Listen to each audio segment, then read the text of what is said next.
This is really cool. I'm feeling really good, man. I can't wait to get home. We can watch. Hey, I'm Talkin here. Oh, yeah, man. I love that show, man, with Steve Rizzo. Hey, I was thinking, I wonder if those guys get high. No, man. I think they're on a natural high. Hey, you're probably right, man. Let's get going.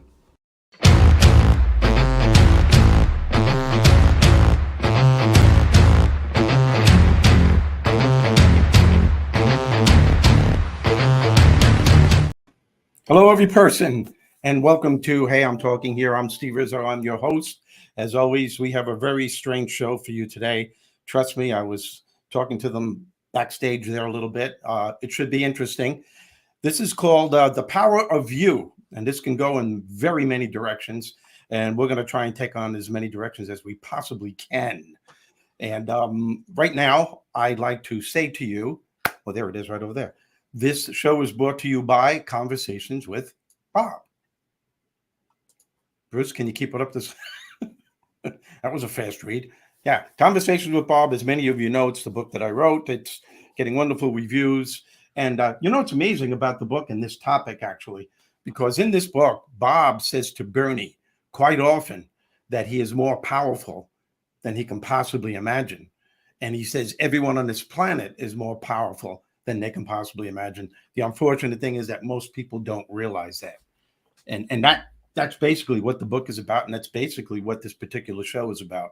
So without any further ado, I would like to bring on my co-host, my dearest friend, Debbie Bettendorf. And she's going to be with, you can bring her on. Oh, wow. Peekaboo. Bruce, what happened? Oh, there he is. There they are. Debbie, introduce who your guests and my guests are here. All right. I'm Debbie Bettendorf, and I have my daughter, Tori, and her best friend, Cassidy. We just thought it would be really cool to get their perspective in a different age bracket on the power of you, this topic. Yeah, they just figured they're at a condominium right now, and this is the clubhouse. So they figured they'd just bring out anybody who can just wants to be on the show. So, we had some people pop in earlier. I'm like, you want to join us? We can scooch in. Yeah. Good, tell them. Hi, Lori. Hi, Lori Ficken. She's always on. She's always on the show. Lori loves me.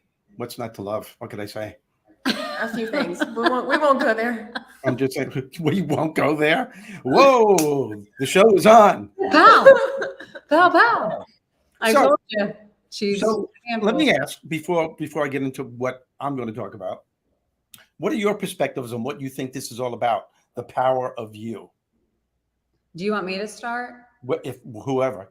Why don't you start, Tori? What do you think the power of you is about tonight? Why are you putting me on the spot like this? Well, the power of you, I've had a hard time lately. So I know the power of me. I've brought myself down in times where I could have been enjoying my life and I wasn't. So I know the power of me both ways. I know bringing myself down by negative thoughts and bringing myself back up with positive thoughts and being more upbeat. I know that what did we say yesterday? Whatever you think, you're right. So like whatever you say, you're going to be right. So if you say I'm sad, you're going to be sad. If you say I'm happy, I'm going to be happy. I'm still learning that though. I'm still in the classroom. Okay. I'm not there yet. So. Well, just the fact that you're engaging in it and you know there's something other than what you used to know is incredibly empowering. And that's the spark that's igniting the power of you. So, that is really cool. Would you mind, you don't have to, discussing a little bit of the things that were getting to you? So I ended a 6-year relationship last year. So I'm still healing from that. I'm healing from, I care entirely too much what other people say about me, think about me. I always want to make everybody happy, everybody like me. So if something goes awry and somebody's like, oh, well, and I hear rumors, I hear people talking, it affects my life in a negative way. And Cassidy actually always tells me, choose to not be offended. You have the choice to be offended, whether or not, just choose not to be. It's hard though. So I wake up, I also overthink a lot and I beat myself up for overthinking. We were talking about this today. I feel sad and then I beat myself up for feeling sad. And then like a baseball bat in my head, and little Tori just beating the shit. Yeah. Well, here's the thing. It sounds like this breakup affected you in a lot of ways. Yeah. And I know what that's like, because the past few years, 5 years ago, I was married 34 years and I initiated the divorce. Mm-hmm. And it's like I told your mother when we had our first conversation on the phone, and it just came out of my mouth. Sometimes doing the right thing can be the most painful thing you could ever do. Yeah. You've got to honor that pain. And so don't ever think you're too sensitive. You're only too sensitive when it starts getting taken away and you can't do anything for yourself anymore. But you got to honor the pain. It's supposed to hurt you. If it didn't, you wouldn't be much of a person. Mm-hmm. So in time, it dissipates. And I'm finally, after 7 years of this divorce, I'm finally getting to the point like, yeah, I did the right thing. I know I did. I always went back though, Tori. My brain, sometimes it's usually at night. I'll wake up in the middle of the night, and that's what happens to a lot of people. And all these negative thoughts go through. But as I go through the day and I find out where I am and what I'm doing and where I am at this, I guess, spiritual part of my life, I did the right thing. Sometimes there's a higher part of you beckoning you to do something else. And you've got to honor that. It's one of the most, if not the most courageous thing a person can do, is to leave someone that you truly love, but you just know it's time to leave. And that doesn't mean you can't cherish those memories. It just means now you're in a position where you're going to have other memories and you're going to find parts of yourself. It'll take time. And when you do, you're going to have those aha moments like, yeah, this happened to me. And this probably wouldn't have happened had I not left. I'm really becoming to learn who I am. And that's the most important thing, being who you are. And another thing, before I let Cassidy talk, Tori on her soapbox, is the fact that I am stubborn and I'm like, no, I'm fine. Like last year at this time, I'm like, no, I'm fine. I'm good. I'm not sad. And it prolonged my pain. I have prolonged my own pain, which I'm my worst enemy and my best cheerleader of all time. So I know that I could be further along, but I had to learn that. You have to feel it. You have to feel the pain. You have to feel the feelings. Yes. Rule number 2 is honor your pain.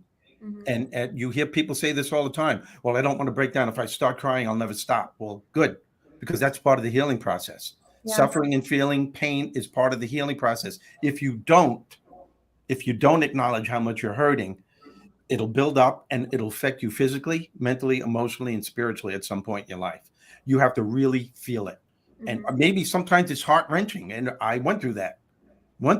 And when you let it go, it's just an incredible release, even though it hurts. But the majority of the people, when they have to make a decision like that, you even hear people do things like that. Parents do that when a family member dies, the husband or the wife dies. And the husband or the wife said, the one that's surviving says, I have to be strong. I have to be strong for my children. No, your children need to know that you're hurting. Mm-hmm. See, suffering may be unavoidable, but just suffering can be avoided. Mm-hmm. And what you do after that, after you've let it out, you find those sacred timeouts where you could start focusing on aspects of your life that lift your spirits and make you feel good, that could ignite that special something within you. But don't ever be ashamed or try to hide the fact that you're going through intense pain. It's the worst thing you can do for yourself. Yeah. I want to say something. That's brilliant what you just said. That advice, I want you to go back and watch this again and really hear what Steve said, because he's been through this. He knows, and that is really good advice. So listen to your mother. Listen to your mother. So this is Cassidy, okay? She's my BFF. She has a lot of power in her. Let her talk first. Hold on, wait. Thanks for the introduction. Listen, I love Cassidy. She's like my soul sister. I'll let her speak. Oh, thank you. Thank you for the introduction, Tori. I liked what you said about honoring the process and honoring pain. I think that that's something that I've had to learn the hard way in some respects. And I think that this topic really speaks to being confident in who you are and knowing who you are as a person and knowing the tendencies that you have in certain types of situations. I think that when I've gone through some things in the past, we were talking about this earlier, I have a tendency to put a lot on myself and kind of I have high expectations for myself, and I set high goals and I set high standards. And when I can't juggle everything and when I can't be perfect at every single thing that I've set my mind to, sometimes that's what hurts me, because you can't, I mean, no person in the world can be perfect 100% at everything that they do. So you just gave the remedy. You just gave the remedy for yourself. Yeah. If you're constantly striving for perfection with everything you do, you will be miserable your entire life, because it'll never happen. There's always something. There really is no. The only thing that's perfect is uncertainty and knowing that things are never perfect. That's the way the universe is. You just go. You do the best that you can. Anything can happen to anybody at any time. As far as success goes, sometimes you're driving up. The worst thing you could do is be accomplished and not feel that you didn't do well enough. Well, and I think that that's something that me and Tori can really connect with, because I mean, we're in law school, for crying out loud. Like, you're just in a place with a lot of successful people that seem like they have it all together, but no one has it all together. No, they don't. Yeah. Oprah Winfrey doesn't have it together. The Dalai Lama doesn't have it together. Everybody, Cassidy, everybody has shit to deal with. Yeah. Everybody. And it's not the shit, it's what you do with the shit is what makes the difference. What are you going to do about it? And the fact that you're aware of that part of you is awareness is the key that sets you free, because you can't fix something unless you know it's broken. Yeah. So you just admitted something that you have to work on. Yeah. And actually Tori did the same thing. So those are major keys to turning your life around. But no, you'll always go back into that negative zone because you care. And there's nothing wrong with striving and trying to. I think one of the biggest mistakes that people make, especially in this country, is when they try to be the best. It's too much. It's way too much. Best actor, best actress, best director, best supporting director, best. There's so many of the best. And I teach my grandchildren now, and I would have taught my son this, but at the time I didn't know this. I tell my grandchildren, my granddaughter said to me, she said, I just want to be the best because she's a dancer. I said, that's not what's important. She said, well, what do you mean? I said, what's important is to be the best that you can be. If you could look in the mirror and say, I'm doing the best, then that's all you can ask for. And by doing that, if you're considered the best within your group, that's great. And if you're not, that's great too. If you look at the Olympics, you look at the 100-meter dash, you see two people and the one guy that wins by a fraction of a second. That's it. The guy in the back of him had a pimple on his nose, he would have won. Okay? But yet that guy is considered the best. No one remembers the guy that came in second place. The guy that came in first place is on the Wheaties box, gets all these endorsements, and nothing is said about the guy that just missed it like that. And you see it over and over again. And I just think that's way too much pressure on a person, on our society. So be the best that you can be, knowing that you're going to screw up. Well, and I think too that something that I've noticed is that usually it's the people at the very, very top that I don't think I'd want that. I don't think I'd want that pressure. I don't think I'd want that position. And sometimes they're not the happiest people in the world. Like I could study my whole life away and be the best student in my class, and she's pretty close. I could, but I don't, like, to me, it's not worth sacrificing time with my friends, time with my family. Time for a podcast. Like this. Time spent with my faith. I'm really heavily involved in my church. I don't want to give that stuff up just so I could be the best. I call that in my book sacred timeouts. Yeah, and they're crucial. And that's what people forget. It's about. I know people, you would look at them and you say, oh my God, they have everything. And I talk to these people. I know a lot of people who are billionaires and aren't happy.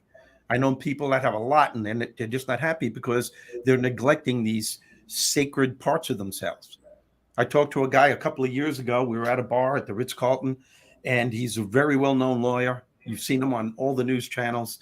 And I said, man, John, you have just been you're incredible. You must be very proud of yourself. And he's sipping his scotch thing, and he goes, Steve, I look back and I have the accolades. I have 3 houses. My kids went to the best colleges, but I missed out on so much. I said, what are you talking about? He goes, I missed the baseball games with my son. I missed dance recitals. I missed weddings. I missed all the parties my family had, because I thought I had to be somewhere to get the name that I wanted. And I said, well, you needed to do that. And he goes, no, some of it, yes, I needed to do, but there was a lot. My ego took over and I had to grab everything because I thought I would lose the fact that I was so well known. And that was you should have seen the look on his face. It was a major regret. And those are the regrets that people have. You hear it all the time when they're on their deathbed. I wish I would have done this. I wish I would have done that. I wish I would have done this. There's a price to pay to be who you are. Mhm. There really is. No matter what direction you're going, there's always a sacrifice. But you've got to get in tune with the part of yourself that is the higher part of yourself. And I think you already know what that is, and I know Tori does too. And that's the part you got to listen to. Amen. Can I get a amen? Let's say hi to Ken Walls. Hey. Ken Walls, the man. That's funny. I can't even see the comments, and Yeah. Ken and I were both yelling, amen. Yeah. Hey, I'm bringing them to Grow Live tonight too, Ken, by the way. I'm just teasing. Cassidy's like, oh my God, what's next? Michelle Thomas Valentine. Michelle, how are you? Hi. Hello, every person. Eric, of course, Eric's here. Eric, Wow. our best viewer. He is the sweetheart. Eric says, oh, and Michelle Thomas. Hey, Michelle. Yeah. Valentine. Oh, hey. Kelly, wise beyond your years, ladies. Wish I had this self-awareness earlier in life. Me too, Kelly. Me too. Kelly and I she's one of my besties, and we're Yes. just blindly going through life, figuring it out now, though, aren't we, Kelly? We're doing it. That brings me to my point. I've let everyone else talk, which is crazy that I just didn't get in there. This topic to me means a lot. One of the very first things that comes to my mind is the power of you. Who are you? It's so important to have a good relationship with yourself and know who you really are. That can keep you in line with friendships and relationships and life. Because if you know who you are and what you stand for, then you're not going to fall for other things that aren't in alignment with you. Yep. For me, at this point in my life, you go through new chapters and you have to readjust and have a relationship with yourself again. And it can be different. And I've said this so many times that as my kids got older, I was so investing in them and my identity was them. Was that right? No, I should have still carved out who am I without them. But I'm on that journey now and it's feeling really good. And I'm positive about it. And I'm still there for my kids whenever they need me, but I'm also there for myself. And that feels good. Yep. That's so well said. And that's what happens, Cassidy and Tori, when you come to the realization that you are now exposing a part of yourself that's been buried for a while. And as Debbie was just saying, she's at a point in her life that now she's witnessing this other part of herself, and she's on a roll. And when you finally get to that point, I'm trying to explain this properly, that's when serendipity comes into your life like you wouldn't believe. And a perfect example is when Debbie and I met. We met on a podcast. It was Ken Walls Academy. And then we talked on the phone a few times and we just connected. And when she says I'm her bestie and she's mine, that's a fact. But we're there for each other, and I help her as much as I can to follow her heart now, to do what she needs to do. And she does the same thing for me. And that's crucial. You can't lose those people on the way because you'll never make it by yourself. You never will. And that's great that you said that. Because Tori and Cassidy, their friendship is a pure, genuine friendship where they really care about one another. And Tori has said to me so many times, gosh, this feels really good because I can talk to her and I know that her advice is coming from such a good place because she wants me also to feel good and be happy. And hopefully Tori is always there for you as well. And let's put it this way. Hold on. Let's put it this way. I didn't smile at all on Tuesday. My energy was down. I was like, I just don't want to go to class. The second I saw Cassidy, she made me smile. She made me forget I was sad, and she made me feel lighter. I hope for everybody out there that they find themselves in Cassidy, because I'm telling you right now, there's no way I'd be making it. Well, There's and no so way. here's the thing, though, too, and I've talked to Tori about no pressure, Cassidy. But the thing is, I keep explaining to Tori is that, yeah, in low times, you need one another. You need other people. Steve, you just said it very beautifully earlier in this conversation that, you and I, if we need one another, we're a phone call away, and we could say, knock it off, straighten up, rub some dirt in it or whatever, maybe even nice things. But the fact of the matter is the power of you is also being able to pull yourself up by your bootstraps and talk positively to yourself, pray about it, whatever it takes to bring yourself into a better place. Of course, we need friends, family. We need people to lean on from time to time. But at the root of all of it, it is the power of ourselves. Yeah, it is. It is. And you know what? I think your challenge, Tori, is, I know how much Cassidy means to you, but now your challenge is to have that feeling and feel that about you by yourself. Have that feeling about yourself. And the way you can do that is by studying her. That's how I was able to do what I did. I have a brother who was 100% disabled from the Vietnam War. The only man in medical history that ever survived that wound. And what he did with his life, the optimism, the gusto, the joy for life, he is the one that turned my life around. And I always used to go to him, and it wasn't even what he said, it was just his actions.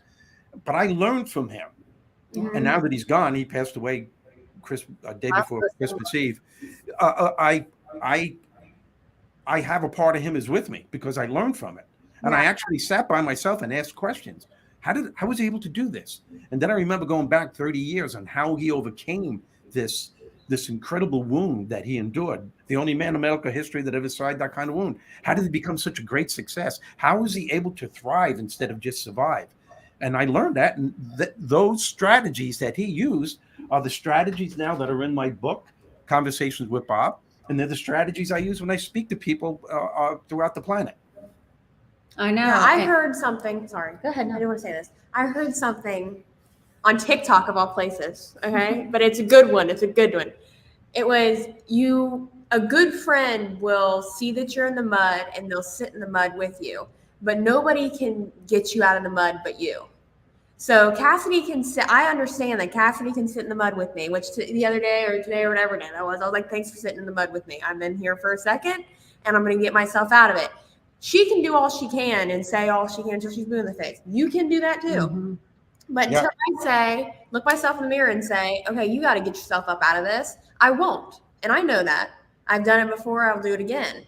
But it is good to be surrounded by good people when you're in there and that sit there and are like, okay, we're tired of it, but we're going to continue. Nice mud bath. We're going to sit here and wait until she gets her. It was good for my skin. Look, Lori says I know, Lori, I know what you went through and you did a hell of a job. Lori says it took so much pain for me to love myself. Oh, now I can't get enough of myself. Good job, sister. I've known Lori for a great part of my life. Great part of my life. See, the way I look at it, in many ways, friends are more important than family. I'm not saying they're better or anything, but in certain situations, friends, there are things that you could say to friends that you can't say to family members. And I think that goes for almost everyone. There are just some personal things that like your special someone is Cassidy. And you could say things to her, you might not be able to, although I know you have a good relationship with your mom too. So, but I'm just saying. But there are things that, she would prefer to talk to a best friend about. Of course. I mean, I'm not unrealistic about that. I think that it's probably healthy. I mean, it's definitely healthy to have other people. I mean, that's a lot. That's a tall task.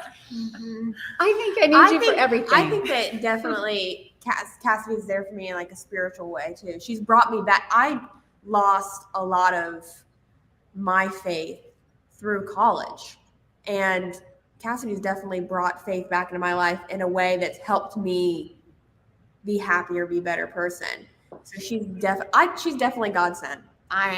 For sure she is. She definitely is. When you hit these people in your life, You definitely know, and you do appreciate when you're open and to realize that too. Mm-hmm. To know that people are put in our path in life for a reason, and hopefully that we are opening our eyes to see what a blessing that truly is, and be grateful for those friendships and those people who are put in our life.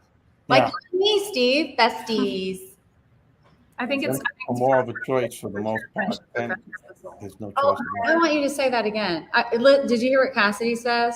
And I said, I think it's in Proverbs where it says a true friendship refreshes the soul. And I've definitely had to keep that in mind a few times when you have these people and you try to force a friendship. You can't try to force a friendship with somebody. No.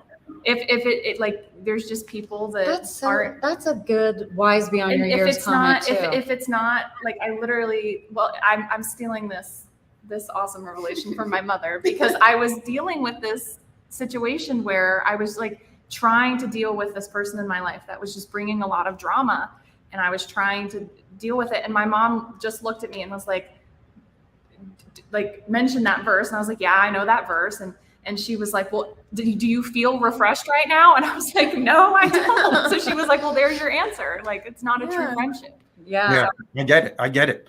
All right. So we touched upon some pretty cool things though. So I got another list. I still have a list here. Another thing that I believe is very empowering, a lot of people have a tough time with this, is the power of no, to say no to someone. A lot of people have a tough time doing that. You know what I mean? And sometimes it's tough love. Sometimes with children, you just got to go, no, you have to do this yourself. I'm not doing this for you. And I mean it this time. No. That's amazing that you brought that up, because I'm getting so much better about saying no, because when the kids were little, especially, and I was involved at their, they went to parochial schools. There was, they had mass every day. Those schools are really, parent driven, and I did a lot at the school, and then I was in junior civic league, and I did a lot in the community. And anytime anyone would ask me to do anything, I would really feel like I should just do it. And I would always say yes. And then, you wear yourself out. And then sometimes you might be getting the job done, but at what cost? So you just like your friend that you were talking about, who was extremely successful, but at the end of the day, was he enjoying his life in the process? So as time went on, I started recognizing that a lot of times I would agree to do something that I really didn't want to do. Yeah. It's an awkward feeling. Yeah. So I'm better about saying, no, thank you, but thanks for asking. Mm-hmm. And it feels good to it is almost empowering to just be able Not almost, it is, because you're honoring a part of yourself, a very special part of yourself. It's very empowering. Yeah. Another thing people do also is have a tough time with, especially high achievers, is to balance their lives, to honor their core values, as I call it, sacred parts of themselves. And what happens on their journey to success is that they're not aware that they're voiding out parts of themselves that nourish their soul. I had a friend of mine, as a matter of fact, he was in my book, Motivate This. And that's how I get all my stories, just by talking to people, just by talking. And he made it up the ladder of success in his company as a salesperson, salesman of the year 3 times in a row. And he was only 27 years old. Oh, wow. Okay.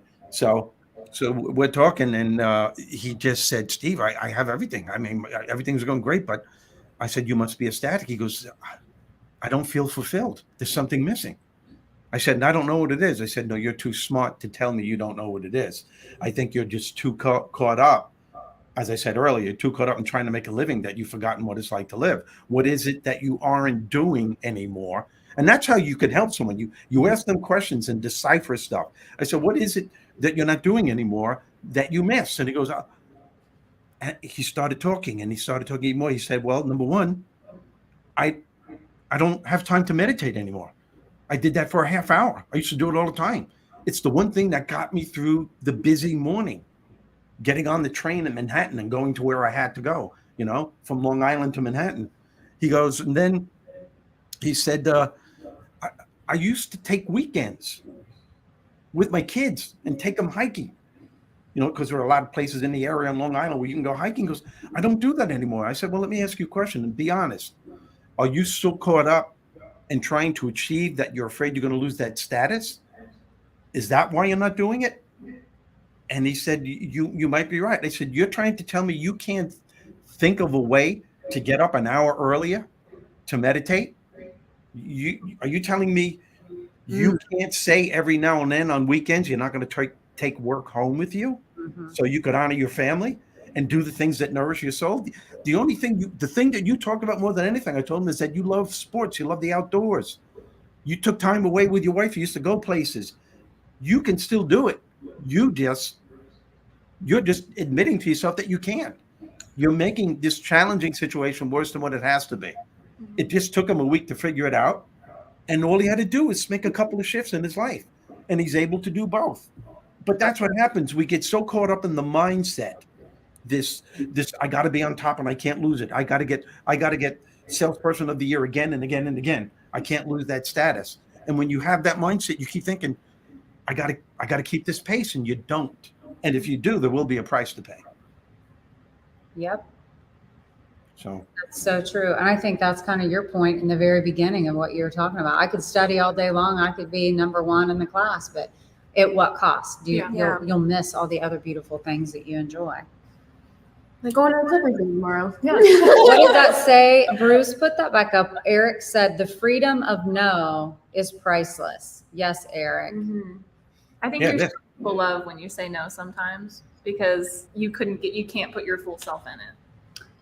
That's a really good point. So that's the way I've had to think about it sometimes, because I've had to learn that lesson the hard way a couple times, saying yes to too many things and then not being able to juggle everything and then letting people down.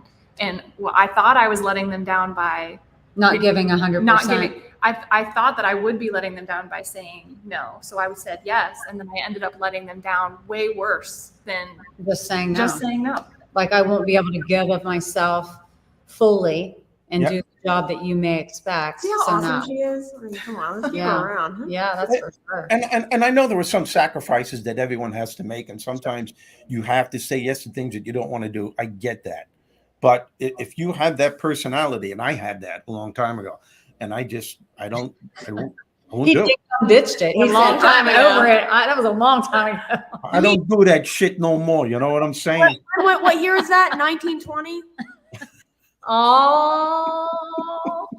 It was 1924. Okay. Oh, get it right, Tori. I'm sorry. Get it right. Oh my God, she is your daughter. Holy shit. She's mouthy. She's way more mouthy than me. Hey, you know what? You guys, it would be cool if you guys came on every now and then to the show. I think I would love to get a perspective of, because you shared so many great things. Let's get the youngins up in here. Want to get young? They come and talk about all kinds of things. Back in 1920, we didn't have cars. I had to walk to school 2 miles in snow. And that was in Florida. Oh my gosh, too much. My dad used to say that to me all the time. My father used to say, we used to walk to school. I walked for 2 miles to school. I didn't even have shoes. I didn't have knees. I was just walking on my kneecaps. But I did it, and I liked it. Oh, that's awesome. That's awesome. Uphill both ways in the snow, Eric says. Yes. Oh, that's funny. My face hurts. Well, this was a very good show. Does anyone have any other comments? Did I say taking risks? Yeah, it's very important. We got to take risks. Yeah. You've got to take a risk. I think the biggest risk I took, and it was so empowering, but here's the thing. The fear was overwhelming. When I left a promising career as a stand-up comedian to become a motivational speaker, and that was at the pinnacle when the industry was so after me. Mm-hmm. I no longer wanted them. So I decided to go for it. But I would wake up in the middle of the night with cold sweats. I moved from my place in California back home to Long Island. And when I was inducted into the Speakers Hall of Fame, which is incredibly prestigious. And there's thousands of people, your peers, the top speakers on the planet are in there, and they're watching you. And I'm coming up to receive this reward, and they only pick like 3 or 4 a year. And what was going through my mind was not that I'm getting this reward and my wife is there, and my brother and my sister-in-law, and I'm getting this standing ovation. That what was going through my mind was, wow, I conquered my fear. I did the right thing. This wasn't easy. It was the journey towards that goal that made it worthwhile. The times I woke up with a cold sweat, what are you doing? Watching my opening acts like Chris Rock and Drew Carey on TV, in movies, on sitcoms, and doing all this stuff. And I'm going, what if I would have stayed? What if I would have stayed? But I kept moving forward. I kept doing it because I knew that's what my heart wanted me to do. And it took years for me to overcome that. And it was at that moment where total clarity hit me when I said it was definitely worth it. So. Wow. Best Hall of Fame speaker? Oh, well. Ken, you're sick. Well, no, he's right. That really resonates with me, because that's been like that's my motto this year, is do uncomfortable things, because there are things that I'm relatively introverted. A lot of people, she said people don't know that about me, or people wouldn't think that about me, but I'm relatively introverted. So this year's motto is do uncomfortable things. Yeah, push yourself outside of that comfort zone. It's following this, your heart. Mm-hmm. Following it. The more you do that, the more empowered you become, because you can't go wrong when you follow your heart's desire. Mm-hmm. And talk to that higher part of yourself every day, because I do. I wanted to I think I see there's a Kim Turner, and she hasn't been happy since her father passed away 2 years ago, because her sister stepped away at the time at the hospital, and I made the choice to put me in hospice. She has told people, I want to pray for you, Kim. I'm so sorry that you've had all of this, and it has to be incredibly painful to have gone through all of that. And so, yeah, so sorry. Thanks for being here. And I hope that something that we have said has, given you some strength to maybe, getting through things in life and making the decisions like what Steve did too. Stepping away from something that meant a lot to him, but you knew, Steve, it wasn't for you anymore. Just like in relationships, sometimes when you also know that it's not right, you can still love the person. You can still love the prior career. You can still love it, but also know that there's something else for you. And it can be incredibly painful, but a lot of the things in life that you go and do and you get through, if you're brave enough and strong enough to make that change, at the end of the day, and after a lot of time passes and you get through it, you can look back and say, aha, now I know, just like you did when you were getting your award. Mm-hmm. Yeah, and sometimes, Kim, there are no reasons. You can't come up with a valid reason as to why certain things happen. But the worst thing you can do is to go through your life unable to forgive. And I know that's not easy. And if you can allow yourself, when you wake up in the morning before you get out of bed, to shift your focus and way of thinking to what's working in your life, to bless the things that life has given you, rather than cursing what life may be currently throwing at you, that can make a big difference. When you're going for a walk and you're seeing people holding hands, or walking on the beach, or kids playing, or your dog does something stupid, allow yourself to feel that. It's usually those little things that can spark that God part of you. Mm-hmm. And the more you do that, the more that becomes a part of who you are. Not that what happened to you is it's pretty intense. I get that, but don't give up on yourself is what I'm saying. You can't. That's right. And everyone can relate to loss or things not going right. And so hopefully some of the things that we touched on today can help people on their healing journey too. Yeah. Yeah. You know what I forgot to do? What did you forget to do? I forgot to bring Bruce on. Bruce. Oh, Bruce. Look, we're so into what we're talking about. Like, hey, can we fit in here? Poor Bruce. Bruce, get your ass on here. Bruce left. He probably fell asleep. So Bruce was like, I'm not coming on now. I'm just Okay. going to leave. You guys figure All out right. how to tune off. Well, the show. I think this was a great show, and Tori and Cassidy, I think the two of you did a scrupulous job. Thank you for. Oh God. No, you did. And chopped liver, you two did a scrupulous job. Yeah, you did. You did okay, Deb. But I love it. no, really, this was fun. This was good. You added a lot of good stuff, and I would love to have you on the show every now and then if you would like to. There should be a Debbie and Tori page if there isn't already. That TikTok fashion show was an instant classic. I know. She is so funny. Yeah, she really is. She's- I was laughing my ass off. I really was. I mean, that woman's funny. I said, wow. Thank But you. anyway, thank you both. And I'm a little concerned that you didn't answer me when I said I'd like to have you on the show again. You didn't say, Of course. "Hey, Steve, I would love to be on the show." They looked at each other. and go, I actually, Okay, let's take two. Let's do this again. I actually do need to serve the elderly community, so I will. I'll volunteer. Okay. Okay. You don't get paid for this. You know that, right? That's good. All right. All right. I love you all. Deb, I will talk to you this week, I'm sure, at some point. Pat Yeah. Lewis, thank you for being here again. I will Pat. see you at Francesco's at some point. Not now because I am not feeling well. So, Aw. Thanks to everyone tuning in. Dan And- Green, love you, Dan. That's my cousin. hey, cuz. Hey, That's my cuz. first cousin. He's from Charlotte, North Carolina. Okay, North Carolina. I wonder if he lose? Was he originally from New York? Yeah, he's got the New York attitude there. Are you kidding? He took that New York attitude all the way down to Charlotte. Oh Charlotte. yeah, Eric's when I said you guys this is your community service. For sure. I love it. All right. We're out of here. Love you all. Take care. Bye. Take care.